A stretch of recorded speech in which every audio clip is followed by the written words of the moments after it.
Good evening, everybody. Thank you for your patience. My name is Ricky. I'm a dietitian, so my degree, my license, my full-time job is all about nutrition and dietetics. I know a lot about food. Thank you. There's another dietitian in the audience tonight. I invited her. It's fine. The time between Thanksgiving and Christmas is a great time to go over some of the science behind these big holiday meals. I call it the science of Thanksgiving because mostly tonight I'm talking about turkey, but there's big turkeys at Christmas dinner. Some of this is the same for me. So it's both. So the science of Thanksgiving. What are we doing today? The first part, my turkey talk, is two parts. The first part is going to be on food safety. First, should we stuff that turkey? And second, how do turkey timers work? The next part is going to be about that post-Thanksgiving nap. Whether you call it food coma or postprandial somnolence, why does it hit so hard after Thanksgiving meal, but not when you just bring a turkey sandwich to work for lunch?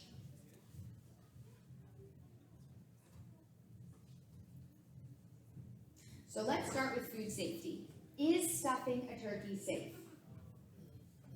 On the left, we have this turkey that was, the stuffing was put in it, and then it was cooked. On the right, we have this turkey with the cavity empty, and in the middle, we have where I bowled my first turkey a few days ago, this past Monday. Oh my God, stop, no. So if we want the turkey to be food safe, we have to cook it to a certain temperature to kill all the bacteria. Are there any restaurant folk in the crowd? Maybe somebody who's Serve Safe certified. Does anybody know how hot? Oh, we've got someone behind the bar. How hot does the chicken and the turkey have to be?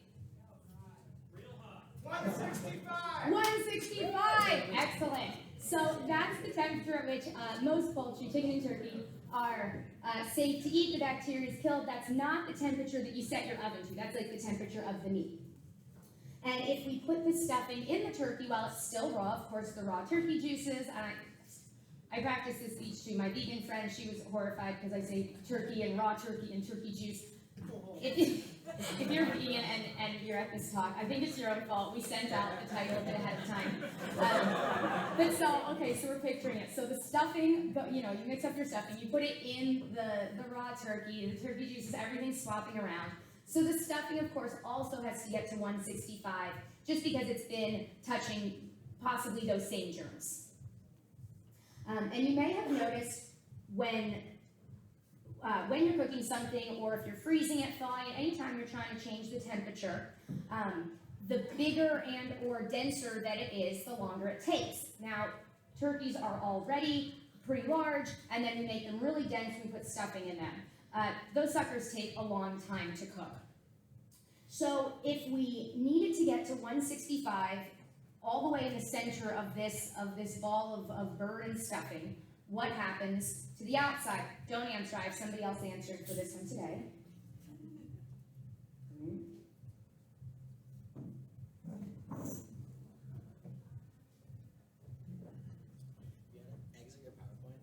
Exit the PowerPoint.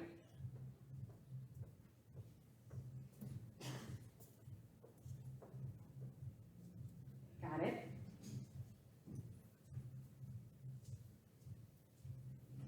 There's a lot of lead up for a poker. Okay.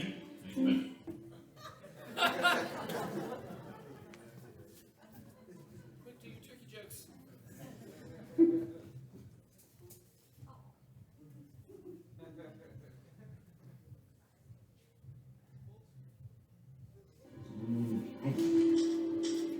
Okay.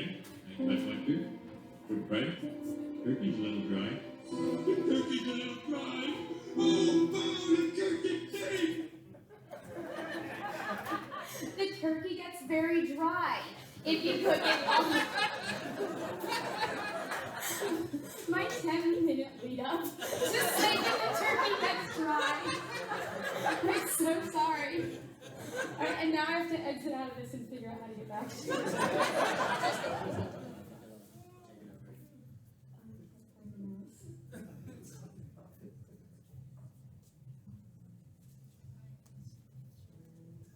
when I debrief this in my head later, was it worth it? No, this was not worth it. Okay. The turkey. Thank you.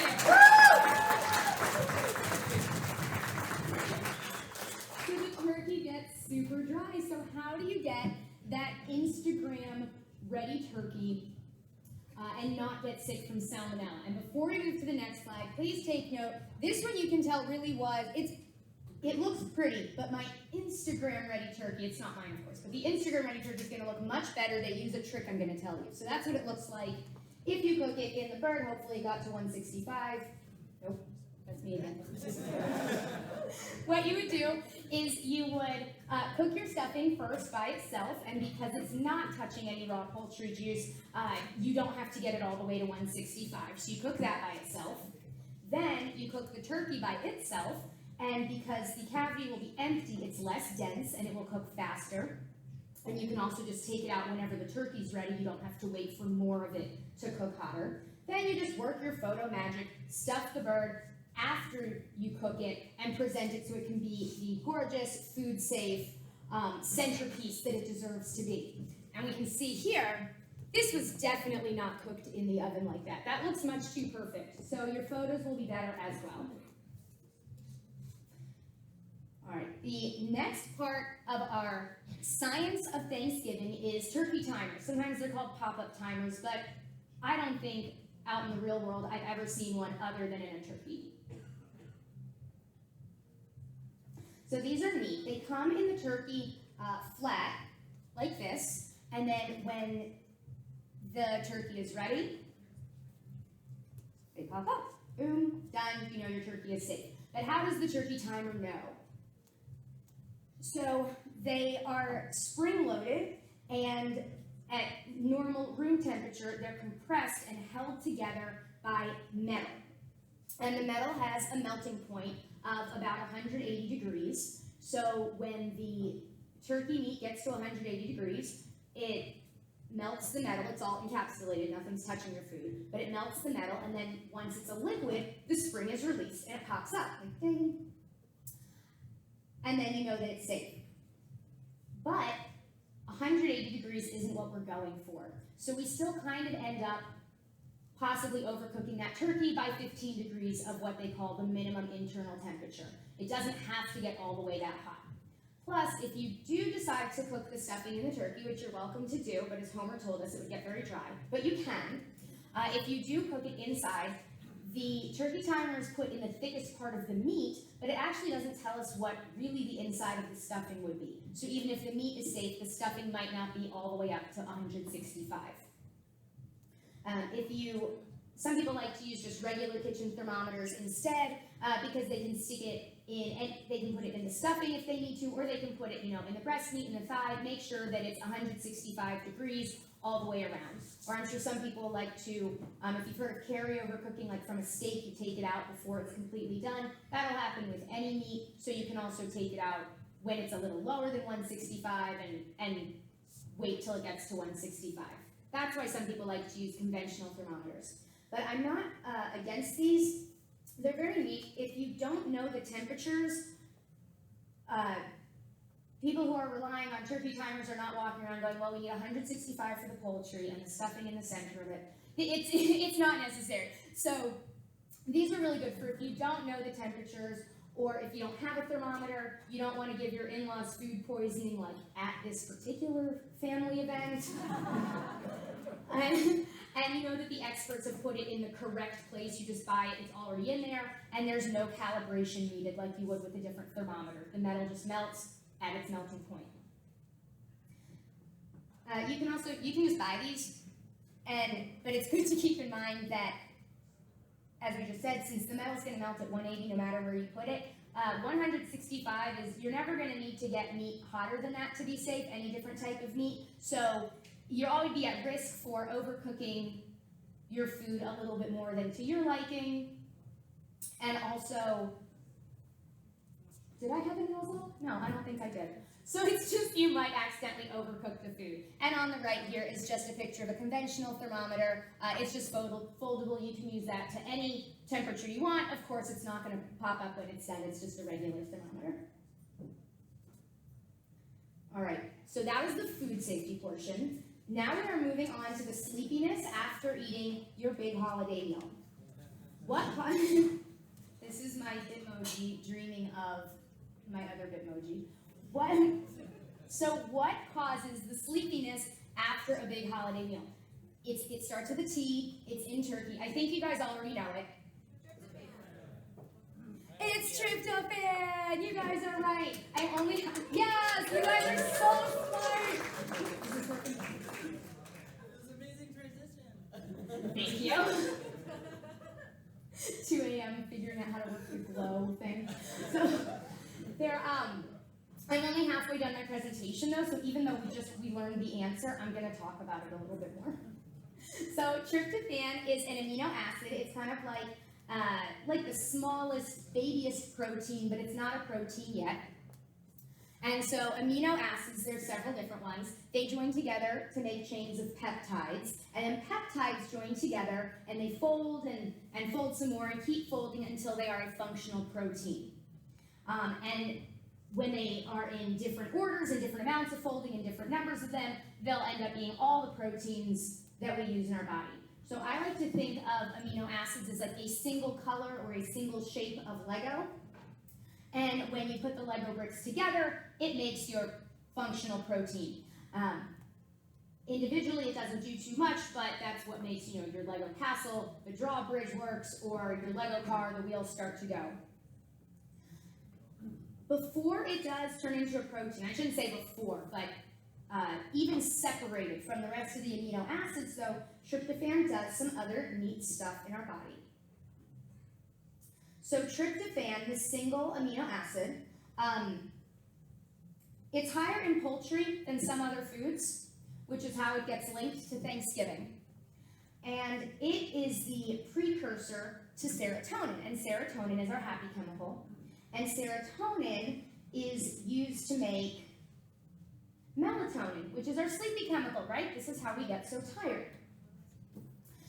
The question, does this work fast enough that that's what's causing our sleepiness at the end of Thanksgiving? So there was a study, and look, it had a small sample size. I know this is a nerdy group. The study had a small sample size. I think the N was 12. So we're just looking at...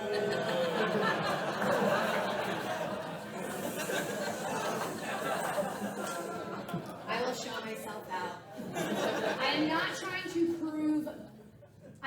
to prove points here. I'm trying to just open our minds to have questions. So just give me a moment. So our N of 12, so small, right? I get it. But they were doing, how about we just call it a pilot study? Does that make it a little better? So there was a pilot study done where they gave people tryptophan in the morning and then measured their melatonin at night, right? Instead of taking our little melatonin gummies before we go to bed, could we just eat turkey for breakfast? And they said that the having tryptophan in the morning didn't change melatonin production at night. So again, it's a pilot study, small sample size. We're not trying to prove this today. It's just saying, I don't know if we can all definitely blame that if it's in the same meal that the tryptophan has time to turn into serotonin, and then that the serotonin has time to turn into melanin, and then send us asleep. So what are some other reasons we might get tired? So at the beginning of the slides, we did ask the question, why does it happen after Thanksgiving, but not just a normal turkey sandwich? So you have turkey sandwich for lunch. You've got a couple ounces of turkey, 2 pieces of bread, lettuce, tomato, mayonnaise, bag of chips on the side. But on Thanksgiving, we have charcuterie boards, turkey, stuffing, mashed potatoes, these really cute pumpkin rolls that I made that I want an excuse to share with everybody. They're pumpkin shaped, there's pumpkin in them, and they're higher in vitamin A because I put pumpkin in them. It's for a different lecture, but it's there. And of course, there's all your pies, your pumpkin pie, your pecan pie, pecan pie, like however it's pronounced, all these pies are there at the table. And all that food really just makes us want to rest and digest. Rest and digest is the opposite of fight or flight. So your sympathetic nervous system is the one for fight or flight. It gets you all hyped up and ready to go. And rest and digest is after you eat, it's your parasympathetic nervous system, and it kind of says, let's take a nap, I really need to digest this food. Your blood is more in your digestive system, so you're just not as alert, like when all your blood's in your brain or your muscles or things like that. And also, when you eat any big meal, this rest and digest happens. But Thanksgiving and holiday meals are also really heavy in carbs, like sugars and starches, right? We've got candied yams, that's sugar and starch. Our mashed potatoes, stuffing, cute little pumpkin rolls, the pie crust. The filling is sugary.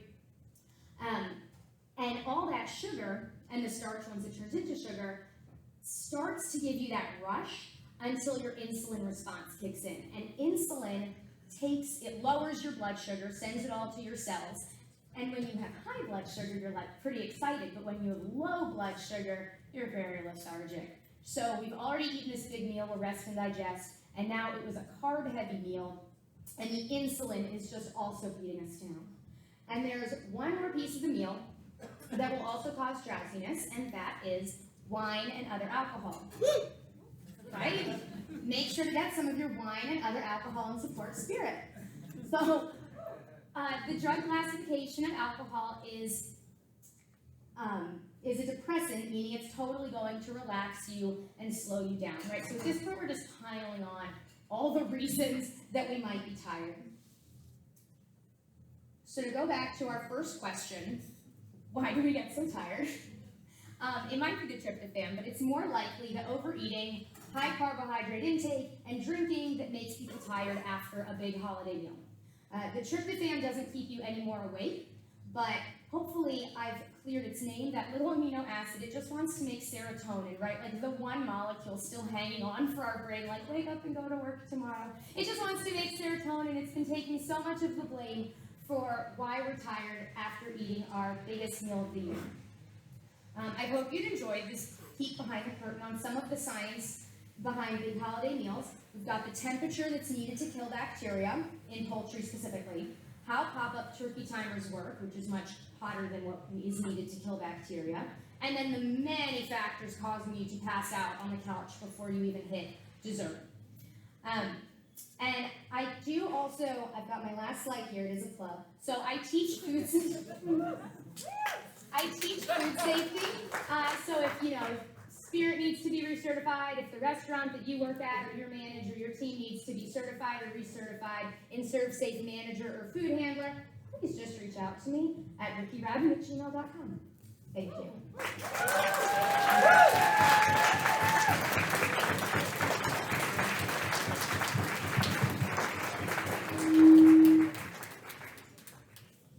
All right, we got 5 minutes for questions. Put up your hand, and if you're not into yelling loudly, feel free to come up front and use the mic.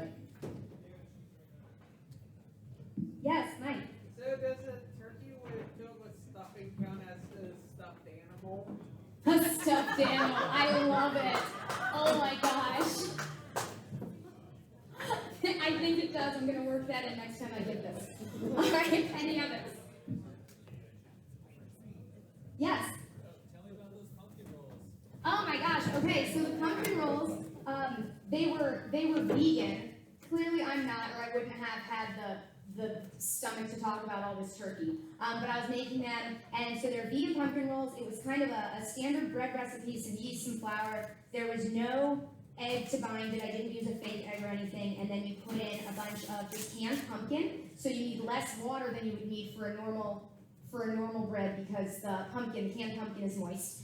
And you then soak your kitchen twine in oil so that it doesn't stick. You roll them into little balls, and then you shoot so that they've got those cute little wedges. And then they rest for a half hour. You cook them, you take off the twine, and then they look like pumpkins. And then you can stick in a cashew hack for a stem. But I was trying to avoid more allergens than necessary, so I did not. Thank you. Yes? Would eating a big meal shut off the fight or flight response? I don't know for sure, but the leap I'm going to take is yes, but they're going to be competing, sort of. So when your fight or flight response is going, you're generally not hungry. But if you can like psychologically trick yourself into, you know, maybe there's not actually a bear coming after you, you're just nervous about a test coming up. So you're like, I'm gonna do my meditation and I'm gonna eat this big meal, then that probably would help, yeah. Again, this is, I'm taking a bit of a leap here, but that's where I'm logicking together. Any last ones? I think we might have gotten everybody. All right, thank you so much.